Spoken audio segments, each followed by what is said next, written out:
Well, I first of all want to thank you for giving me your precious time on a Saturday when you could have been spending that time with your families and enjoying your weekend. You guys are our family. So thank you very much. I really appreciate that. Gentlemen, I'm going to share with you the story of my country, Somaliland. It's a story that needs to be told. It's a story that needs to have the truth told about it. I will give you a brief so you'll have something, reference documents. But I will share with you the reality of the Horn of Africa, the Somali Horn of Africa, a horn that is very troubled, an area of the world that has known a lot of conflict and which we hope will stabilize and become an area of the world where children can grow in peace, where our youth can be educated, where we can develop our trade and our relationships stronger. We can become a commercial hub. But before that happens, we need peace. Peace is the foundation of all development. I know that you here know what Somaliland is, or where Somaliland is. As you know, Somaliland is the former British Somaliland Protectorate. To our west, there is the La Côte Française des Somalis, or the territory of the Afars and the Isas, which is now the Republic of Djibouti. Then you have British Somaliland Protectorate.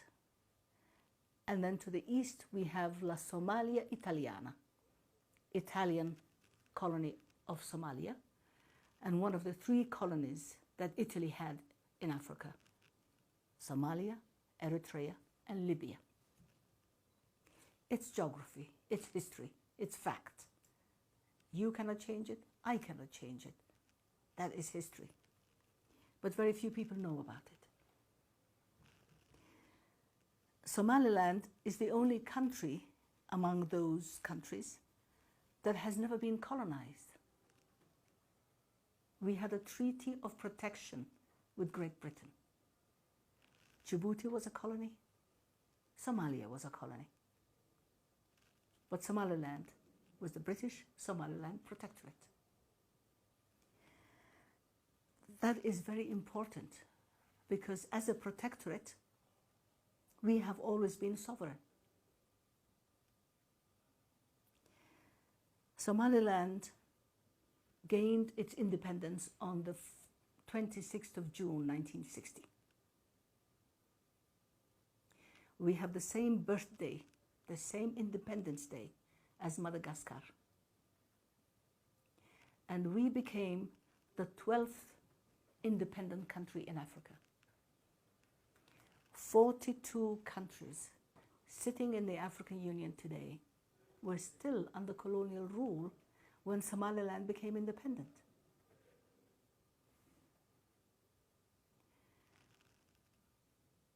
We have,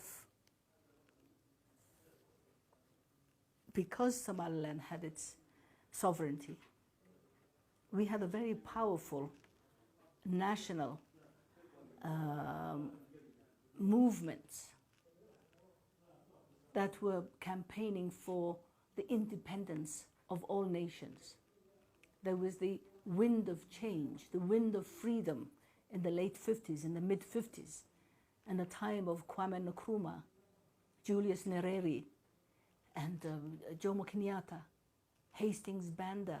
These are the people who were campaigning for the independence of the African countries. And the vision at that time was when these African countries would become independent, then they would form the great Pan-African movement. Our people in the 50s had that vision of unity, of cooperation. Because unity is strength. Unity brings economic power. It encourages trade. Unity, wanting to unite African nations, was not something that was imposed on us, but it was something that was born out of our leaders, from our leaders, encouraged from our leaders. And our late president, Mohammed Ibrahim Egal, who was also my first husband, was one of the leaders who campaigned for the independence of African nations and Somali nations. Because we were not a colony, we had the freedom to speak and campaign. Italy was oppressing the people in Somalia. They could not hold open political campaigns. But we in Somaliland could. And for 1 year before independence, the British groomed Mohammed Ibrahim Egal, who became the first president of an independent Somali nation on the 26th of June 1960. But for 1 year, he was the leader of the government. So the British were training him to hand over the reins of governance to him. These were times when we were were passionate about our freedom, about our independence. You in Ethiopia were lucky because you were already a nation that has never been colonized. You were always free. Ethiopia is a great nation that has never known the oppression of colonialism, except for the Second World War, a few months of occupation by the Italians. But you have always been free. We also wanted to be free.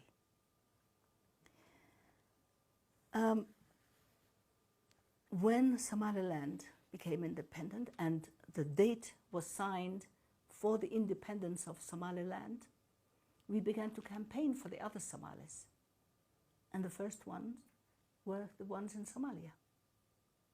And the agreement was that when the two Somali nations would become independent, they would unite to form the basis, the foundation upon which future Somali nations would also join. Somaliland, therefore, is the firstborn, is the senior nation, is the first fully sovereign Somali nation. I am repeating that 20 times because that is the fact. I am repeating that because our neighbor Somalia, who is a junior partner, who became independent 1 week after Somaliland, somehow has given itself a position of owning Somaliland, given itself a position of deciding the fate of Somaliland. Where that has come from, we don't know, because Somalia has never owned Somaliland, has never won Somaliland, has never bought Somaliland. We were two independent sovereign nations who voluntarily united. Somalia, being the second independent Somali nation, somehow did not respect the Act of Union between former British Somaliland and former Italian Somalia. The Act of Union that should have formalized our union was never signed, was never approved by the parliaments of the two nations. When there was a plebiscite, a referendum, they froze it because the referendum showed that the people of Somaliland did not accept the terms that Somalia had included in the Act of Union. So in fact, Somalia and Somaliland have never united formally. It was never a formal union. There was never a signed contract. There was never a marriage. It was an informal partnership. Many people refer to Somaliland as a country that is splitting, fragmenting from Somalia. It is not. Somaliland is withdrawing from the union it tried to establish with neighboring Somalia. And the territory of Somaliland, the territory of former British Somaliland Protectorate, is as it was designed in 1883. It is the same when we gained our independence on 26 June 1960, and it is the same today. Somaliland is supportive of the African Union Constitution that condemns the fragmentation of nations. Somaliland is not a Biafra, is not a section that is seceding or breaking away. It's not a breakaway region. It's an entity in itself, a country of Somaliland. I will give you a map. Our union is similar to the union that we had with the union that Gambia and Senegal had, exactly the same. Senegal was French, Gambia was British. Same ethnic people on both sides of the river. They united. They did not need the permission of anybody to unite. And after 6 months, it did not work. And they said, well, we were better as friends and neighbors. Let us go back to our status before the union. And they separated. They were only Senegambia for 6 months. When they separated, the world did not punish Gambia, did not punish Senegal. Their decision to unite was respected. Their decision to separate was also respected. This is exactly what happened between Somaliland and Somalia. The world accepted our union, but is not respecting our separation. Our separation came because our union failed. Our people were oppressed. Trade was moved from Somaliland to Somalia. Banking was moved. Diplomatic presence was denied in Somaliland. Our ports, our schools, our hospitals became shut down.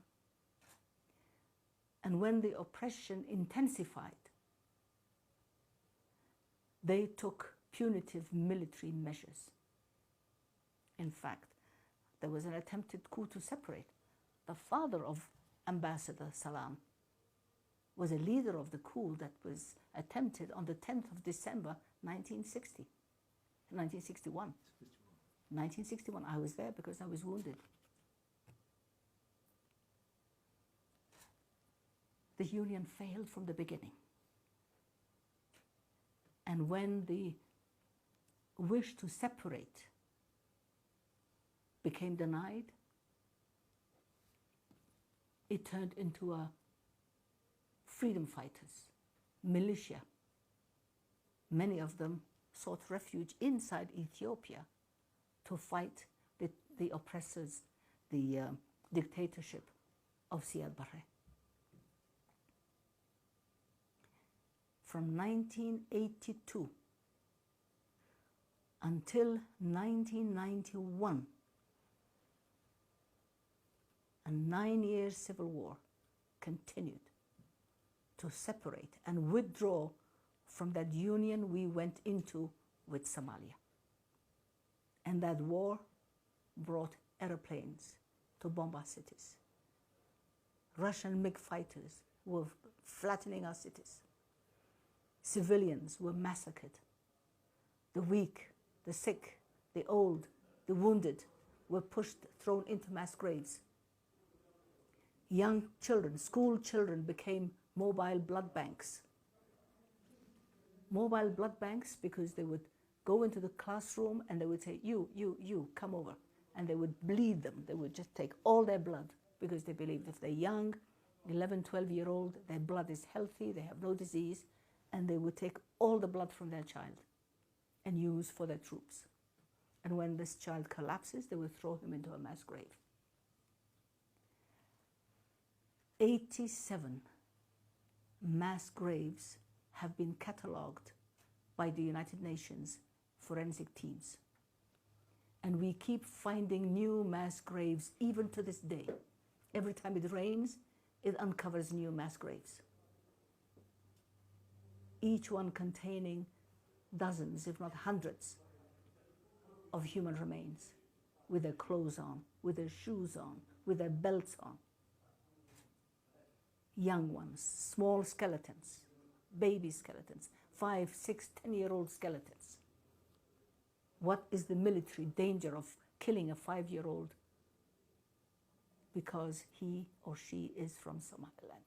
That was the crime they were executed for. I am describing this in detail because the world has to know this.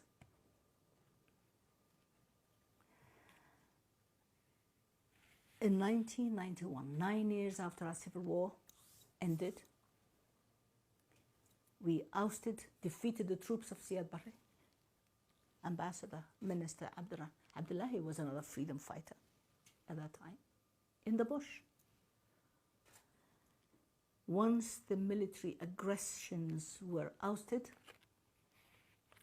we began to rebuild our country.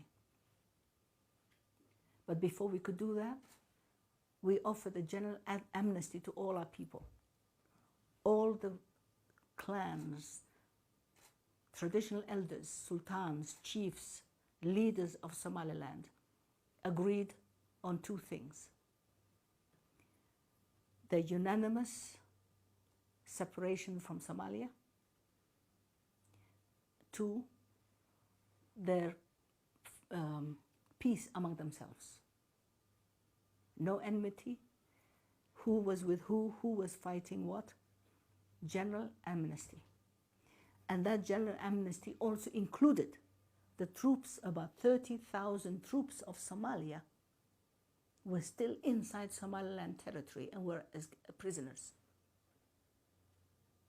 And for 3 months, those soldiers who were captive, who were prisoners of war, were not shot, were not killed, were not starved. They were protected for 3 months. They were given food, they were given water. A Somali gives you water, he's giving you his life. We shared whatever we had with them. And once we secured a safe corridor, we said, go home. Just go back to Somalia. That is the best thing that we ever did. We could have denied them food. We could have denied them water. Within days, they would all have been dead. The crows would have had a feast. The hyenas would have had a feast. But that would have been the wrong thing to do. We started to rebuild our country. We brought our people back from refugee camps. The biggest refugee camp in East Africa was inside Ethiopia, Harta Sheikh. Ethiopia protected our weak, our sick, our refugees, protected them from other Somalis who were bombing them.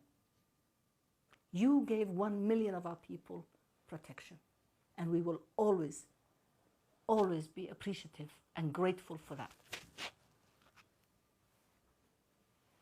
Others went to Yemen, others went to Djibouti, some went to Europe and as far as they could go, running away from an enemy who was their brother, another Somali. A Somali killing a Somali. We rebuilt our country with whatever we had left. There was no Marshall Plan, there was no, what was that name? There was no plan to rebuild Somaliland. We built it ourselves. There's no IMF. There was no peace dividend. There was no international support to rebuild Somaliland. There was no World Bank. There was no IMF. There was no bilateral aid. We did it with what we had and as best as we could. We developed our constitution. We established law and order. We demobilized our powerful militia that defeated Siad Barre. Not with international troops, but we did it our way, the traditional way.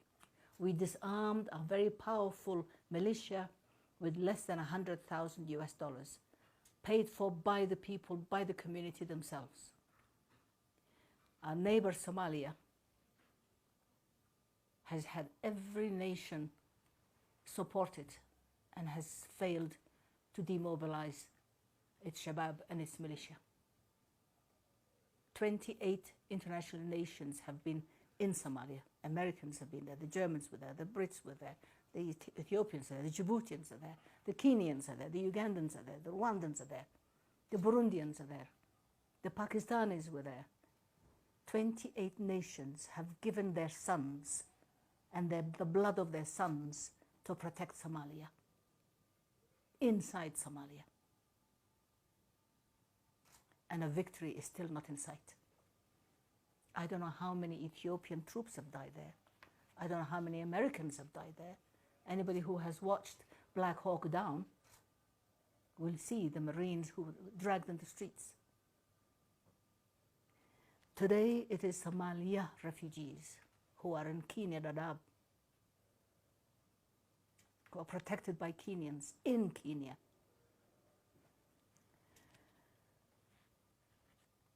Once peace was secured, we started our nation building, developed our constitution, elected our members of parliament, developed political parties, held a referendum in 2001, attended by international observers, to decide, to ask the people, do you approve the constitution? And do you approve the separation from Somalia? And 97% of our people said, no more Somalia. My government, the government of Somaliland, is respecting the will of the people, the will of 97% of our people who said, no Somalia. Since then, we have held 5 peaceful presidential elections. Our current president, Musa Bihi, who was elected in 97, was elected, and I will give you the figures, 305,909 votes. He had 55% of the registered votes. Formaggio next door was elected with 184 votes.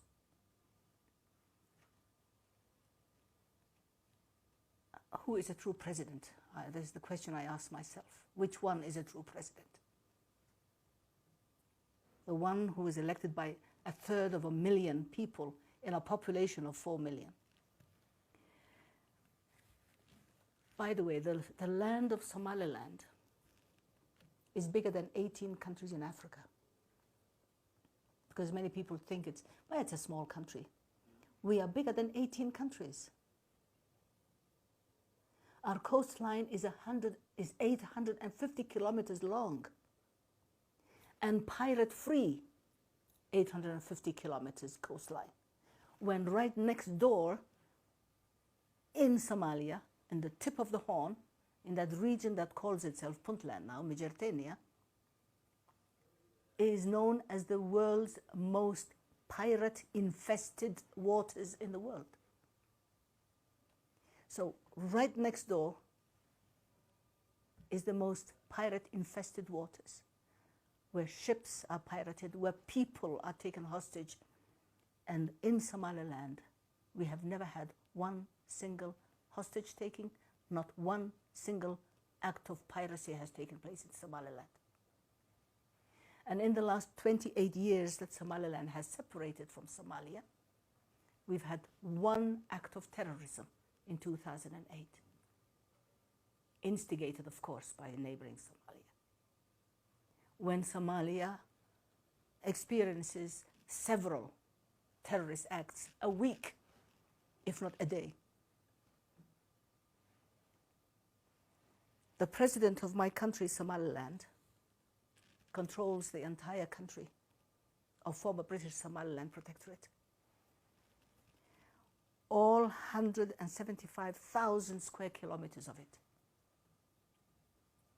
The president of Formaggio does not even control one street. Even his presidency is protected by Amazon, protected for him.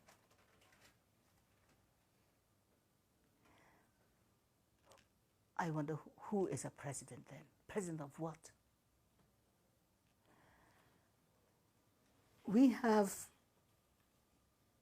Somalia has maintained peace and stability over the years. We trade with all nations. We trade with African nations. We trade with Asians. We trade with Arabs. We trade with Americans. We trade with British. We trade with all nations. Most of all, we enjoy a privileged position when it comes to our trade with Ethiopia. The port of Ethiopia has a partnership. The port of Berbera has a partnership with Ethiopia. And 19% of the port of Berbera is contracted to Ethiopia. Together we look after it. Together we manage it. Together we will build it. Together we will expand it. Together we will continue to trade with each other as we have done for millenniums and for centuries. The Berbera corridor is now being contracted and is being built. Ethiopia is in a very privileged and much appreciated position when it comes to trading with Somaliland.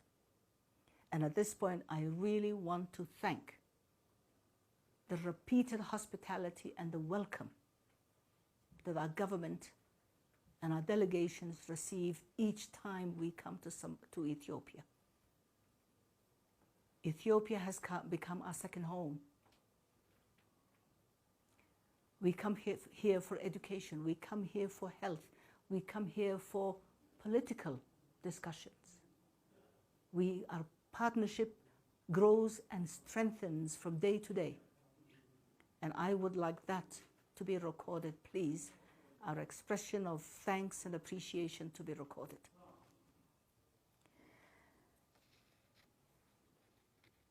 Recently, our president and his delegation traveled to the country of Guinea Conakry, on the invitation of President Alpha Condé. Over the years, Somaliland heads of states, ministers, and delegations have visited over 90 countries. In each one of them, we have received warm, friendly welcome and receptions. Red carpets, presidential salutes, friendship. Our neighbors in Somalia have decided, for reasons unknown to us, to sever relations with Guinea for having welcomed the delegation from Somaliland. Now the question I ask myself is Somalia planning to sever relations with another 90 countries that have welcomed Somaliland? Is it planning to sever relations with Ethiopia, Djibouti, and others? We think this is a great disrespect to the president, who is very much loved by his people and respected by the rest of African governments, President Alpha Condé. It's a great disrespect and an insult to a head of state who cannot be given a dictation about who he can welcome to his country or not. President Alpha Condé does not need the permission of Shabab or terrorists or the heads of failed governments. And since Somalia is very expert in terrorism, I'm asking myself, are they inventing a new form of terrorism? Diplomatic terrorism? Political terrorism? This cannot work in Africa. Heads of states are sovereign and need to be respected as such.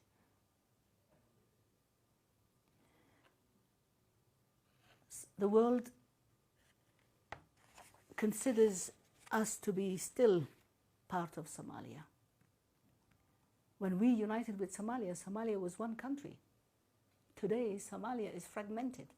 Somaliland is intact, but former Italian Somalia is fragmented into mincemeat. Who speaks for Somalia? There is no country known as Somalia. It's little fiefdoms and little warlords who control sections of it. Who in their right mind would reunite with a failed state like Somalia? And for the record, Somaliland respects the territorial integrity of nations. We don't believe in fragmentation. We don't believe in secession. We don't believe in splintering a nation. Borders must remain as in the Constitution of the African Union, as they were at the time of independence, like Somaliland. And the only just thing to do is that since there is no Somalia, no intact Somalia, no government in Somalia, when Somaliland has been peaceful for 28 years, that's a long track record. There is no going back. There is no reunion with Somalia. We need to have dialogue to establish good neighborly relations, and Somaliland, from its position of strength, is ready to dialogue on how we can turn our region into a peaceful region. We're willing to dialogue, and as the special envoy of Somaliland for the peace dialogue, we're ready to talk to Somalia anytime about establishing peace and neighborly, and I will repeat, neighborly relations as two separate, independent nations. Somaliland will not be dictated to. Somaliland is not part of Somalia. Somaliland is not part of the federal or so-called federal government of Somalia. Somaliland is a sovereign country, and the international community needs to come to terms with that. I am going to give you this because, gentlemen, this is the Independence Declaration of Somaliland from Her Majesty Queen Elizabeth II, who is still alive today. This is history. This is fact. You cannot change it. I cannot change it. Somalia cannot change it. To prove Somaliland's independence, this is the congratulatory note from the United States of America by the Secretary of State of the United States of America, who sent it on the 26th of June, 1960. You're congratulating the Somaliland government on the achievement of your independence.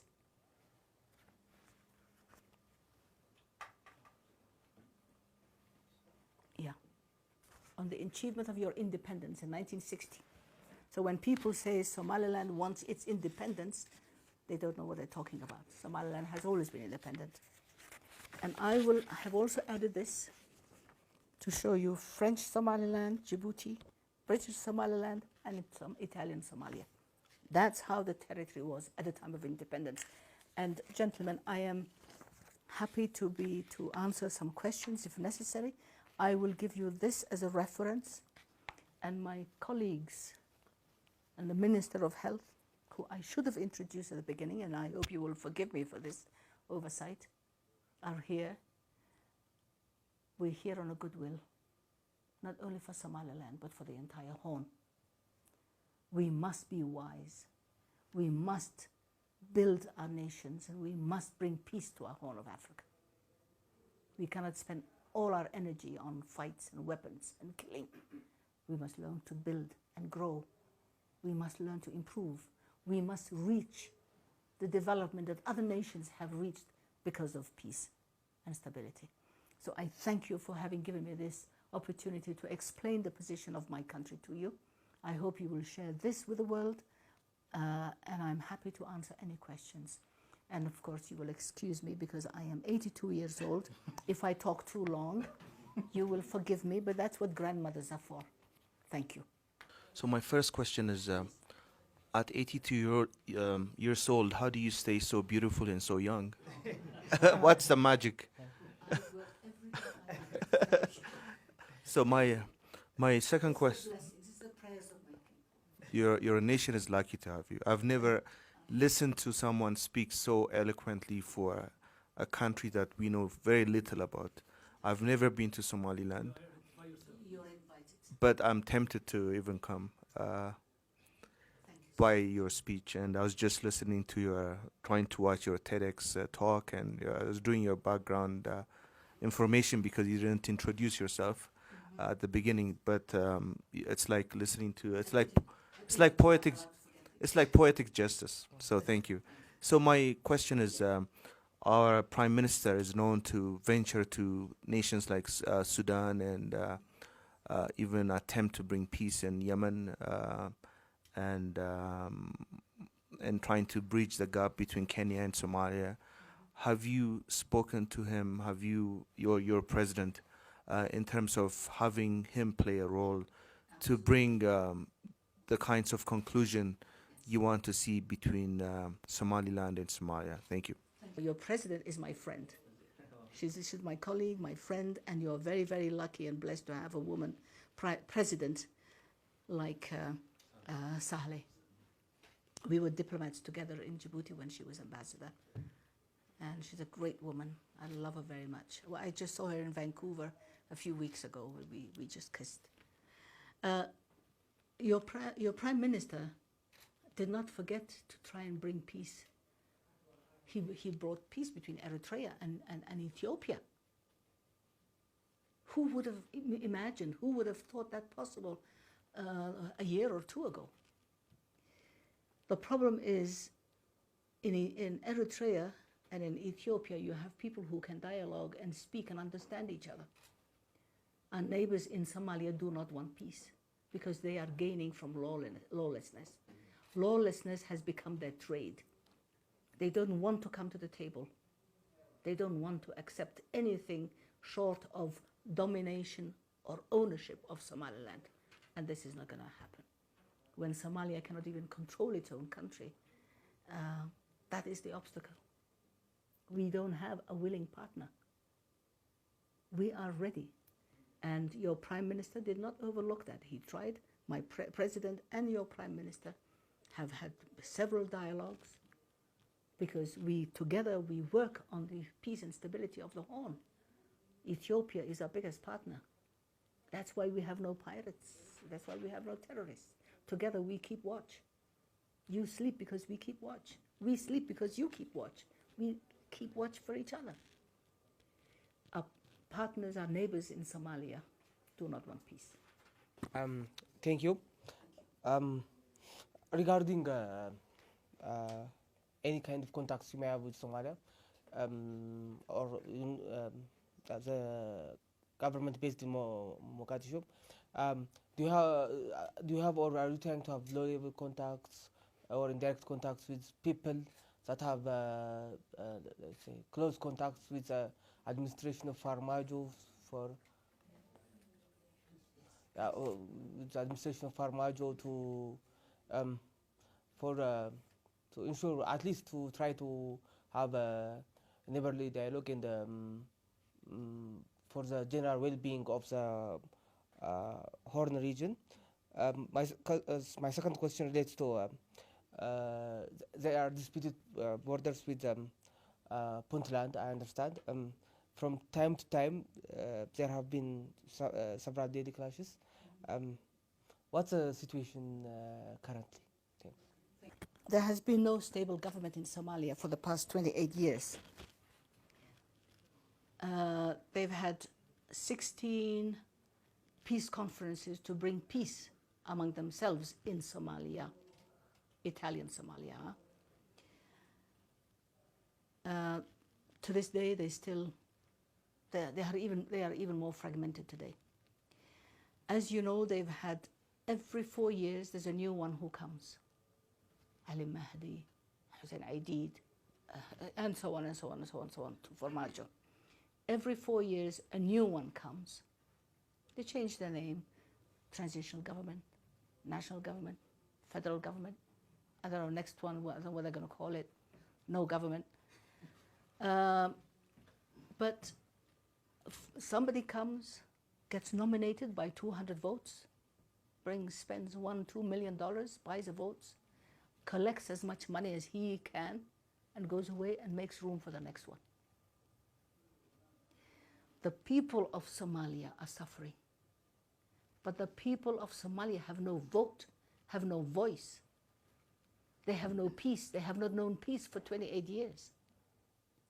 We have contacts with people who try to mediate. Britain has held mediations with us, with the government of Somalia.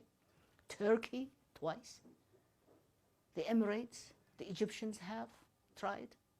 Everybody has tried. But Somalia does not want peace. Now, when it comes to the region that is referred to as Puntland, is the region of Migertenia. You know, in the Somalia Italiana, if you look at all the regions, Mudug, Migertenia, Banadir, and Bay, Bakol, these are all the regions. Juba, and the region of Migertenia changed its name in 1998, 21 years ago, to Puntland. But it's a region of Somalia. And of course, because it's the nearest one, the one that we have a border with, there are always skirmishes and there are always aggressions. But the boundaries of Somaliland are not disputed. They are as the British has left them in 1960. Okay, thank you very much, Madam, for this briefing. You enlightened us a lot about our neighbor, which we only know a little about. Thank you for that. I have a few questions. The first one is, let me introduce myself. I'm Andualam Sisa. I write for New Business Ethiopia. It's a more economic website. And I also write for Daily Nation, the correspondent from here for Kenya. The first question is, I want to focus on economic and trade relationship between Ethiopia and Somaliland. Can you put some figures on these trade relations over the past years, how it was growing? And the other is, there is expansion on the port of Berbera, and any progress on that one? That's also interesting to know. And why, finally, about the political issues that you just mentioned, why do you think these efforts have failed again and again to bring peace between the two brothers, Somaliland and the Somalia brothers, since you have the same culture, the same religion, the same people, and how come it is difficult for you guys to come into consensus at some point? Thank you so much. You know that there are always regular convoys from the port of Berbera. 1/3 of the food aid that is coming to Ethiopia comes from the port of Berbera, you know that. That is the formal UN food aid. But the other trade is growing in both directions. Exports from Ethiopia and imports into Ethiopia. At any given time, you will see trucks, convoys with Ethiopian plate numbers from Berbera coming to Ethiopian borders. I don't know the size of it. I wish the Minister of Finance, who is here with us, could have given you that. But it is growing. Why no peace? The same question. Why were there bombs dropped on Hargeisa by the Somalis, by our brothers, the people from our calaf, the people from our religion, the people from our clans, the people who have ethnic similarity with us? Aggression. Somalia, aggression. Somaliland, we treat the sick, we educate the young, we give shelter to the poor, the beggars come to us. But Somalia does not want peace because terrorism has become their industry. And if they join us, we will, we require peace, stability, discipline, law and order. They don't want that because they gain from lawlessness.